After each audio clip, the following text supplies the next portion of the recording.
as always? Yeah, no? Yes, please.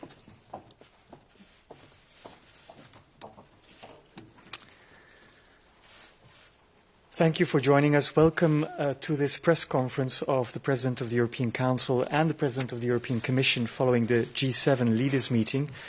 We have press physically present here and press digitally connected. First, let me point out that we have translation in French, English and German in place. And I'll give the floor first to the President of the European Council. Thank you. Thank you. Good afternoon, everyone. We just participated in the virtual G7 leaders meeting on Afghanistan. First, we tackled what remains our most pressing priority, the safe evacuation of the coalition citizens, Afghan staff and their families. The EU and its member states spare no effort to evacuate EU citizens and those who have partnered trustfully with us.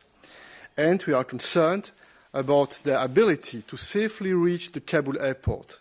We call on the new Afghan authorities to allow free passage to all foreign and Afghan citizens who wish to get to the airport. We have also raised this issue with our American friends and partners on two particular aspects. First, the need to secure the airport as long as necessary to complete the operations. And second, a fair and equitable access to the airport for all nationals entitled to evacuation. On humanitarian and migration, I'll just make two remarks. First, the EU will do its part to support the safety and proper living conditions of Afghans who flee their country. We will work with the countries in the region, especially Iran, Pakistan and Central Asia, to address the different needs. International protection will be needed for those facing persecution and for other vulnerable Afghans. And EU member states will contribute to this international effort. Second point, let's be clear. Let's not allow the creation of a new market for smugglers and human traffickers. And we are determined to keep the migratory flows under control and the EU's borders protected. Today, it's too early to decide what kind of relations we will develop with the new Afghan authorities. We call for an inclusive political settlement, and if we want to remain a positive influence for the Afghan people, especially in supporting their basic needs, we'll have to deal with the new authorities, and this will be subject to strict conditions regarding the deeds and attitude of the new regime, both in preserving the political, economic and social achievements for the Afghan citizens and their human rights, notably of women, girls and minorities, and in terms of the international obligations of Afghanistan, in particular security, the fight against terrorism and drug trafficking. On security, the cooperation between NATO and other allies will be key. Sharing data among allies and partners to prevent entry of foreign terrorist fighters will also play an important role. Finally, on the geopolitical implications of these events, ending the military operation in Afghanistan is not the end of our commitment to promoting the rule of law, democracy and human rights in the world. On the contrary, we must be more determined than ever. This must be clear to actors who are trying to take advantage of the current situation. The EU will continue to firmly protect and promote its interests and values, and to conclude, there will be more lessons to draw from what happened in Afghanistan. These events show that developing our strategic autonomy while keeping our alliances as strong as ever is of the utmost importance for the future of Europe. In due time, I will propose a discussion on this question to my fellow leaders of the European Council. I thank you. Thank you, Mr. President. Madam President, please. Yes, thank you very much. Before entering into the subject, I would like to thank our colleagues from the External Action Service for their hard and dedicated work over the last days, and also the strong support we got from the member states, especially France, Italy, Belgium and Spain, concerning the evacuation of the EU delegation and the Afghan staff. So I'm very grateful that most of the EU's staff, and including the Afghan staff, including their families, have been evacuated now from Afghanistan and are safe. Now turning towards the G7 we just had. First of all, I want to thank the United Kingdom presidency for convening this meeting. We all agreed that it is our moral duty to help the Afghan people and to provide as much as possible support as conditions allow. The situation is indeed a tragedy for the Afghan people, and it is a major setback for the international community. It was therefore timely that the G7 met, and it was very good that we had as guests the NATO Secretary General Jens Stoltenberg and the UN Secretary General Antonio Guterres. In this meeting of the G7, we discussed evacuations, immediate humanitarian aid, longer-term development assistance, and possible scenarios for refugees in need of protection. On the humanitarian aid, let me tell you that our key EU operations on medical facilities, food distribution, emergency water supply, and sanitation are mostly still running. That is good. But of course, the events we see these days create significant additional needs. We need to help mostly those who are at immediate risk, and those are women, girls and children who make up the vast majority of internally displaced people. 80% of the internally displaced people in Afghanistan are women and girls.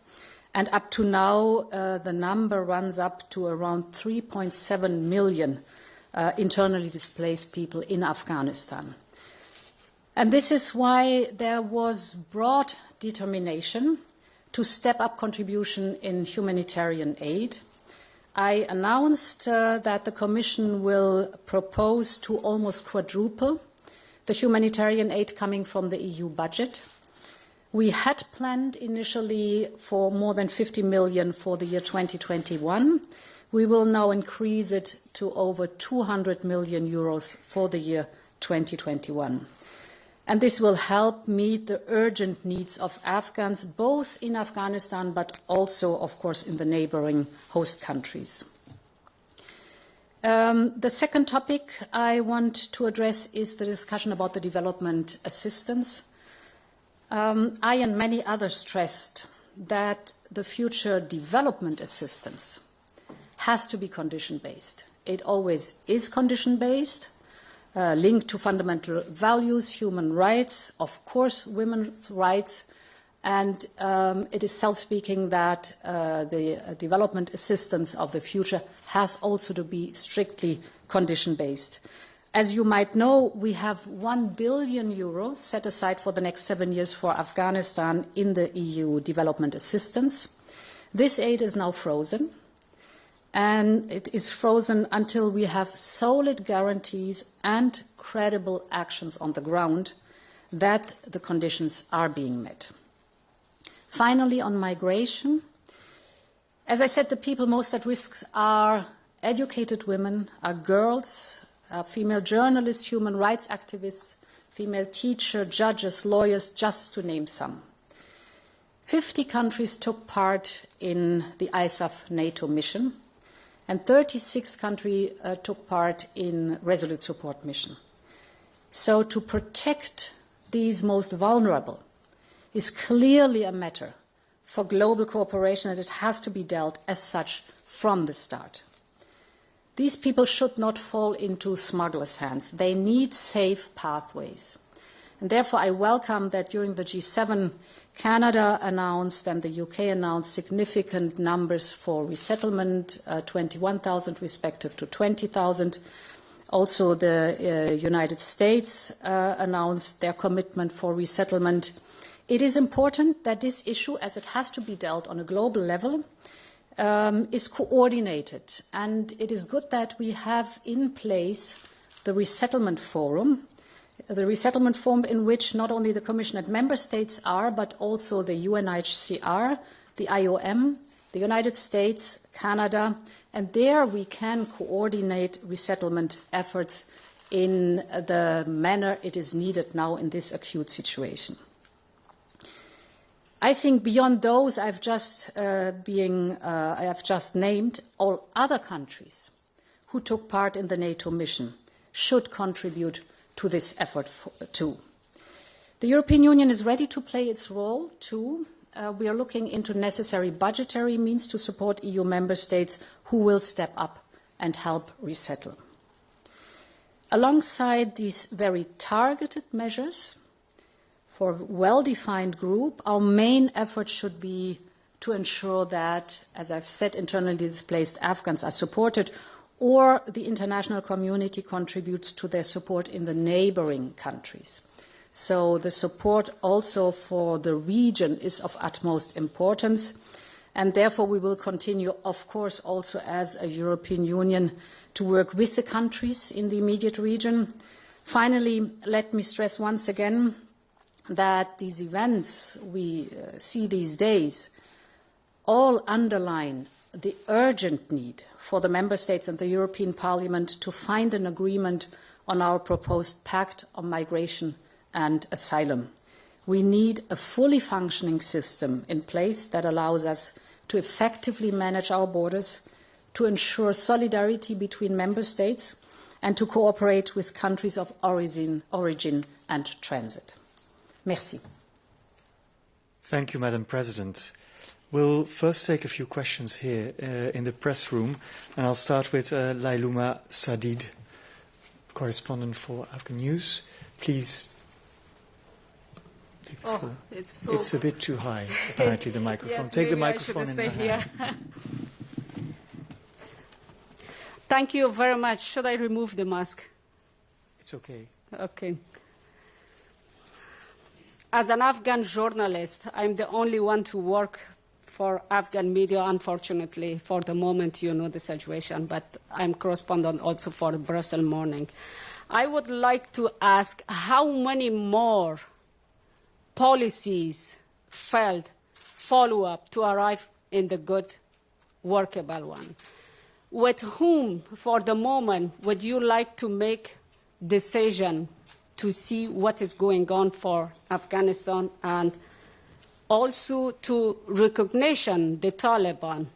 Without any condition, I think it will be again the other mistake that the Europeans doing for the Afghans.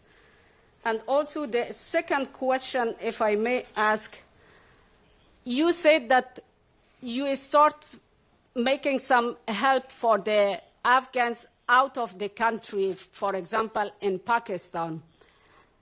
As I remember it very well, during the past, during the Mujahideen regime, you helped not only EU, all the world helped a lot for the refugees in Pakistan, but they built madrasas. They built the extremely terrorist group there, and they came back, and we see they have relation with this terrorist group, Al-Qaeda, and all this kind of person in the world. And once again, if Lailuma, this time, please keep it focused. What is your second question, please? Yeah, my second question is, without any condition, please don't recognize the Taliban. Think about the women and also for the other activists in Afghanistan. Thank you very much. We all agree, and it was very clear during this G7 meeting, that it's very fundamental to express a clear message from the international community. And this G7 meeting is an important first step, but it follows also important meetings at the level of the Security Council of the United Nations, and Antonio Guterres participated also in this G7 meeting. And in our opinion, the EU, with the support of all our member states, we are totally convinced that we should be very clear on different points. First of all, we need to guarantee the free access for the humanitarian aid in order to support the people in Afghanistan, point one. Point two, we consider it's very important to guarantee that the fight against the international terrorism and the terrorism in general will be a clear priority. Point three, we have worked a lot in order to promote the fundamental values, human rights, the protection of women's rights and the rights of the girls, and also the rights of the minorities. It must be a priority. We are very clear on that. And also the fight against the drug trafficking is also an important element. And with the G7 colleagues, we agreed that we will work very closely with them in order to express a very clear message. But it's also needed to work with other members of the international community. Mario Draghi is the president of the G20 because Italy has the presidency of the G20. He planned some initiatives in the framework of the G20, and we also think that we need to speak with other members of the international community in order to give a very strong message. We are also very clear. We have only operational contacts with the Taliban, and this is needed in order to make sure that we can provide a safe evacuation as much as possible. And the next days will remain key. And for the EU, it's very clear that the first priority is to make sure that the conditions that I've mentioned will be fulfilled. Yes, thank you. Indeed, the purpose of this meeting was to coordinate and to create unity, and that was successful. And indeed, we touched on many topics, but also on those you were mentioning. Very clearly, it is, for us, there are very clear preconditions to talks with the Taliban. And as Charles Michel said, there are operational talks that are necessary for the daily proceedings around Kabul and the airport. But this is completely separated from political talks or any question of recognition. And the G7 was and is very clear that we have very strict conditions and that we stay united in the question of a recognition that is not on the table with the Taliban. The second topic is, yes, we have to work with the countries in the region. We have to work with the countries in the region because of the Afghan refugees that are there and that need support. And here, indeed, the G20 forum is certainly also the right room to discuss broader questions in a different manner. Charles Michel just said that Mario Draghi is, of course, being a member of G7. In light of G7, I'm certain that there will be steps following. And lastly, thank you very much for your question on women that need now help. The focus has to be on the women, to get the women in safety now. And we know who they are. There's an enormous effort in the international community, and I witness it by the hour every day, to protect and to get those women out of Afghanistan. Therefore, this resettlement coordination is so important, and the message has to be very clear. We know who they are. We know how much they have been fighting by our side. We know how exposed they are, and therefore they need protection. Absolutely. The whole focus has to be on that now. Thank you, Madam President. Thomas, Frankfurter Allgemeine Zeitung. Thanks a lot. A question, first of all, to you, President Michel. You've said that the Kabul airport needs to be secured as long as it's necessary. Did you get any commitment on that by President Biden? Und eine Frage an die Kommissionspräsidentin. Der Taliban-Sprecher hat heute Nachmittag eine Pressekonferenz in Kabul gegeben und gesagt, dass die Taliban dagegen sind, dass Menschen das Land verlassen, hat gesagt, die sollen nach Hause gehen. Man brauche gerade die Gebildeten für den Wiederaufbau und die seien auch nicht gefährdet. Es gebe keine Listen. Was antworten Sie darauf? I can confirm that several leaders during the G7 meeting have expressed concerns about this timing, the 31st of August, and we had also the opportunity to express our opinion on that, also because we are in close contact with prime ministers, head of state at the European level, and they told us that for them it's very important to try to extend this timing. I don't intend to speak on behalf of the President of the United States, but we had the opportunity to exchange views about this topic, point one. And point two, after later, the 21st or later, we will see. In any case, it will be key to guarantee safe passages in order to make sure that it will be possible in the future for Afghans to leave the country when it will be needed. And that's why also we are very current.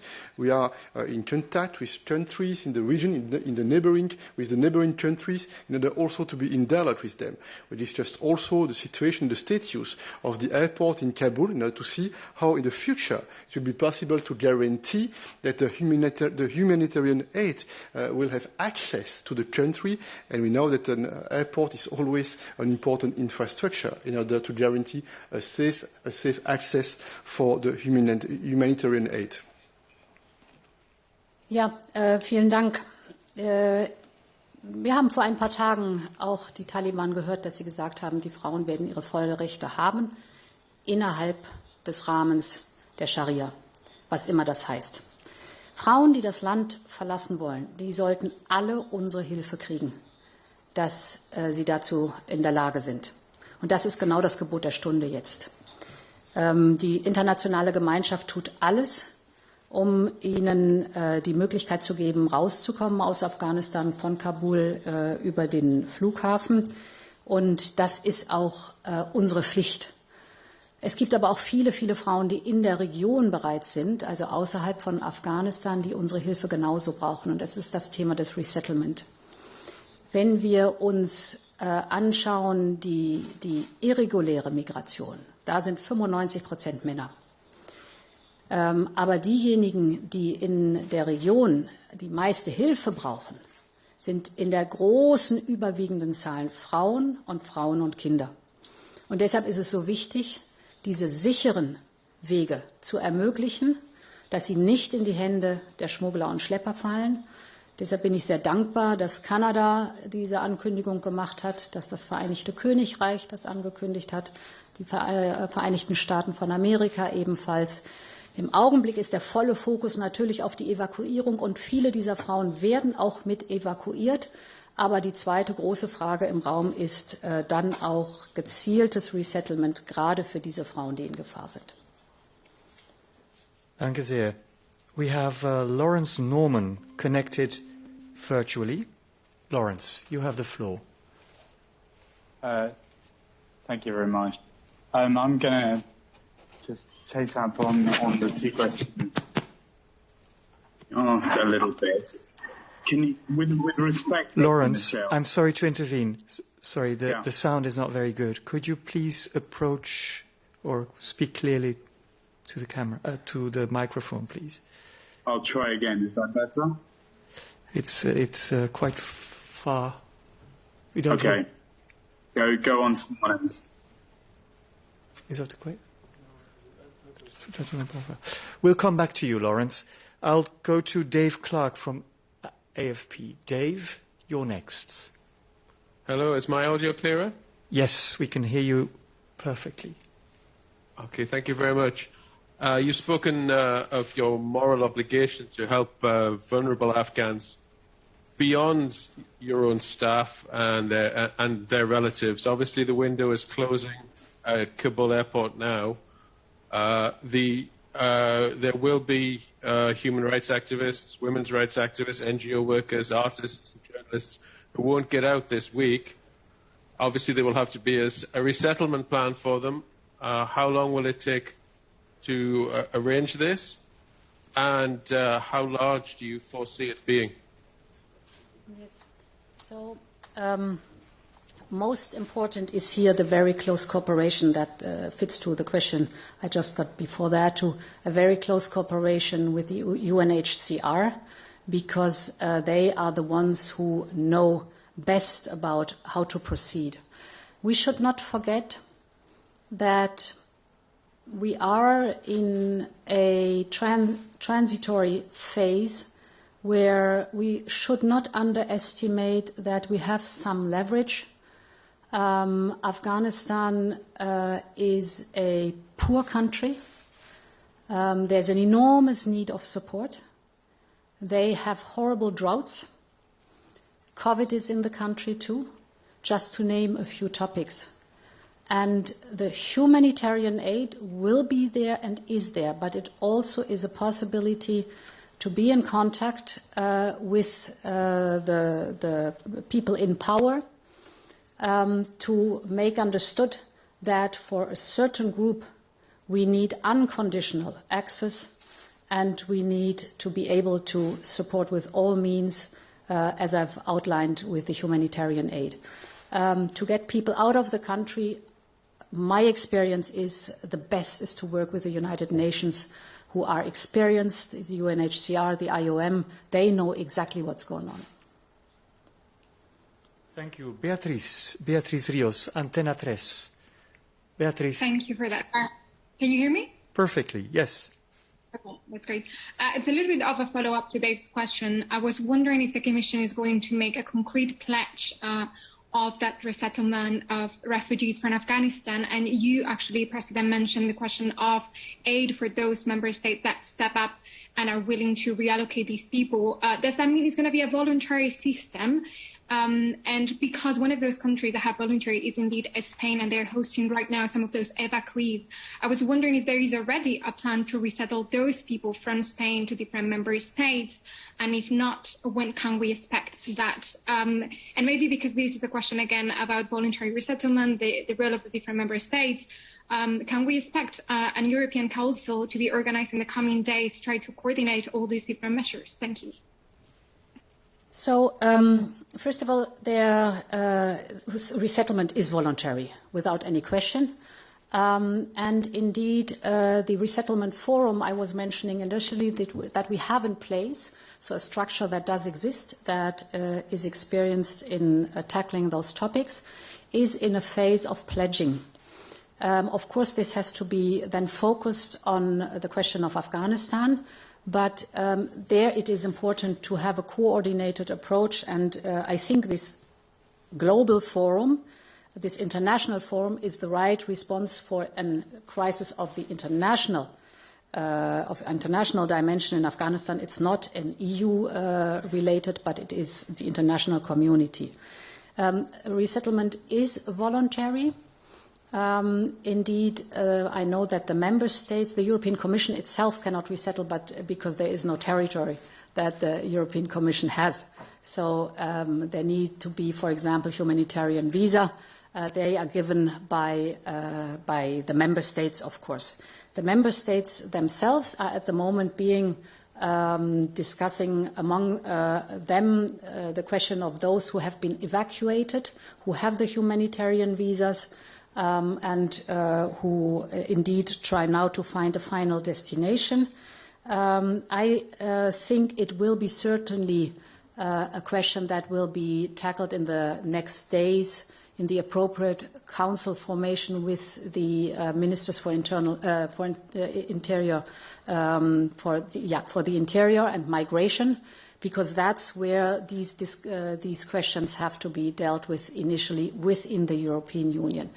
I'm convinced that it is also high time in this respect to discuss how to move forward with the Pact for Migration and Asylum. It is of utmost importance because this gives us the instruments to deal with these situations, to get out of ad hoc reactions and to go into a system where we have the management tools that we need. And therefore, there are many reasons to push really for improvement or progress on the file in the European Council and in the European Parliament and in the Council formation. ajouter pour réagir à la question posée que, naturellement, les derniers jours, mon équipe, moi-même, avons été en contact permanent avec les États membres, et spécialement ceux qui étaient plus directement impliqués dans les opérations d'évacuation à Kaboul. Nous avons visité ensemble le centre en Espagne qui a réagi immédiatement en se présentant comme un hub. Et j'ai souligné que très rapidement, dans les heures qui ont suivi l'initiative espagnole, plusieurs États membres se sont positionnés pour annoncer qu'ils étaient disposés à réinstaller un certain nombre d'Afghans qui étaient localisés en Espagne. C'est un premier point. Deux, il y a, comme cela a été indiqué, un travail intense de coopération, de coordination au niveau ministériel. Et c'est normal. Cependant, il est certain, comme chaque fois que l'on est confronté à un sujet important et sensible, nous veillons au niveau des chefs d'État et de gouvernement à se coordonner, à dialoguer, à se parler et à apprécier si c'est utile à un moment donné d'avoir un certain nombre d'initiatives pour donner des impulsions, pour donner des orientations, afin de soutenir plus de capacités de coordination européenne. Mais je rejoins ce qui a été dit, il y a une dimension européenne, il y a aussi une dimension internationale. Le sujet de la migration en lien avec la situation actuelle en Afghanistan relève bien sûr de la responsabilité de l'Union européenne. Nous avons des devoirs à assumer dans le cadre international par rapport à cela, mais la communauté internationale dans son ensemble a aussi des responsabilités à assumer. C'est le point qui a été évoqué notamment dans cette réunion du G7 cet après-midi. We'll try again with Lawrence Norman from the Wall Street Journal. Lawrence? Yeah, let's try it again. Is that better? Yes. Excellent. President Michel, with respect, we're not asking you to speak for the US, but we are asking what was President Biden's response to your concerns and European concerns about the airport shutting on August the 31st? Did he leave open the possibility that it would be extended beyond that? Vous ne m'en voudrez pas, je l'espère, mais je n'ai pas l'intention d'exprimer les points de vue, de citer les commentaires qui ont été exprimés par les leaders qui ont participé à la réunion. Je peux vous indiquer en tout cas, et je le répète, que plusieurs leaders, cela a été notre cas à Ursula et moi, avons mentionné les préoccupations en lien avec le timing du 31 et ce qui se passe après le 31, premier point. Et nous avons écouté les réponses qui ont été apportées. Je ne doute pas que dans la conférence de presse qu'il tient en ce moment, le président Biden répondra aux questions des journalistes si elles sont posées sur ce sujet. I'll take one last question here in the room. René van Rijkenvorsel. Alsjeblieft. Elsevier. You can please go to the microphone, otherwise we can't translate your question. I'm still new, so I don't know how it works yet. I have a question about a remark of Mr. Borrell yesterday about this rapid reaction force of 50,000 people that is announced. Mr. Borrell yesterday talked about a kind of intervention force of 50,000 people. Does the Commission and does the Council support this idea? I'm not aware of that. United. Sorry. You don't understand me? We have understood you, yeah. But I'm not aware of this comment. Okay. Sorry. Thank you. Are you? No. Thank you for this question. This concludes our press conference. Thank you for tuning in and see you soon.